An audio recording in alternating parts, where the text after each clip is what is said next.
In this emotional monk story, discover how a father handled the ultimate betrayal when his son banned him from the wedding, only to send him a bill for $80,000. What follows is a lesson in silent revenge, clarity, and reclaiming inner peace. If you've ever felt used, betrayed, or forgotten by family, this story will remind you of your worth and guide you toward healing. Subscribe to the channel for more true monk stories, deep reflections, and life lessons that go beyond the surface. Let every story awaken the peace within you.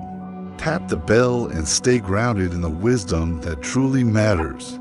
It was spring when the letter came. No return address, just my name written with hurried strokes, as if guilt weighed down the pen. Inside, a single sheet, no greetings, no warmth, just a number, $80,000, and a note beneath it, for the wedding and honeymoon.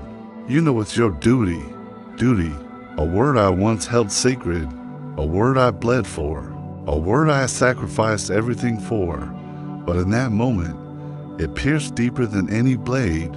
Let me take you back. My name was once just father.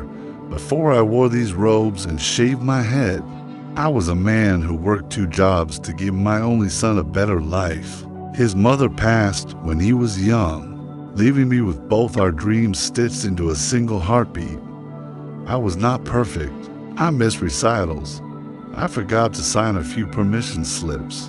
But I never missed a meal he needed, never missed a chance to tell him he was loved. I raised him with stories of honor, kindness, humility, values I believe would guide him. So when he found a woman he loved, I was happy. Truly, I said my blessings, even as he drifted farther, calling less, visiting almost. Never, I thought, he's building his life. That is what I prepared him for. But then came the blow, and a mail, unsigned but unmistakably from his fiancée. It read, "It's best if you don't attend the wedding. Your presence would be uncomfortable." No explanation, no conversation, just exile. I sat in silence that evening, not out of shock, but understanding. Sometimes, the children we raise become strangers not because we failed them, but because they chose to forget who they are. I did not fight. I did not beg.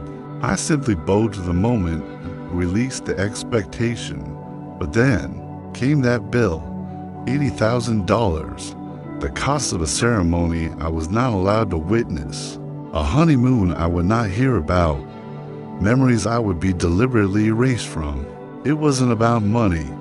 I had enough. Years of saving, disciplined living, humble simplicity had given me comfort. No, it was the assumption that I owed them this even, and rejection.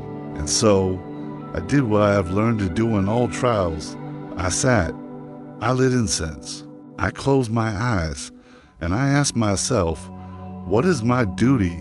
In Buddhism, we speak of right action, not reaction, not vengeance, not pride, but the path that causes the least harm and brings the most clarity. So I made a decision. I wrote a letter, not of anger, but of truth. My dear son, I received your request, and I understand it came not from love, but from expectation.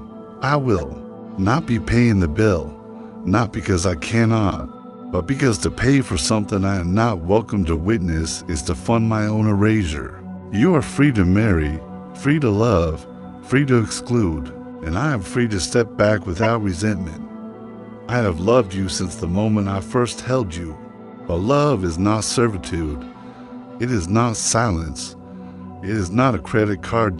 May your union be strong, not because it was paid for in dollars, but because it is built on respect. I never heard back. Months passed. I returned to my daily rituals. Silence became my closest companion until one evening, a knock at the temple gates. A young woman, tears in her eyes, not my son's bride, but someone else entirely. I thought, you should know, she said. He didn't want you at the wedding because your presence would expose the truth. What truth? She hesitated. Then, he's been seeing someone else, even before the wedding. His bride's family didn't want you there because you always had a way of seeing things too clearly. A strange calm filled me. Betrayal no longer burned. It simply floated by like a passing cloud. They feared me not because I was unworthy, but because I held a mirror to what they wished to hide. Many would ask, "Did you tell the bride? Did you confront your son?" No, I did not, because the greatest revenge is to not participate in someone else's illusion. The truth always reveals itself, and when it does, it needs no narrator. In silence, I let them live their choices. I used the $80,000 to renovate a children's clinic near the monastery, built a library, funded scholarships. And in those walls, I placed a plaque dedicated to the future, not the past.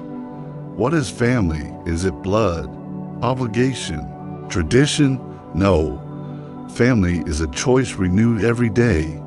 It is not built on entitlement, but on effort, on seeing each other fully, even in imperfection. Do not let guilt bind you to people who see you only as a utility. You owe no one your peace. You owe yourself the right to walk away. And if someone tries to buy your silence or your love with guilt, remember, you are not a bank. You are a soul. Years later, I received a letter from my son, this time handwritten. "Dad, everything fell apart. The marriage ended. The truth came out. I lost it all, but I realized I never really lost you. I just stopped looking. There was no request for money. Only a question. Can I visit the monastery? Not as a son, but as a student." And so he came, and we sat, not as father and son, but as the human beings shedding illusions. Forgiveness was not spoken. It was shared in silence.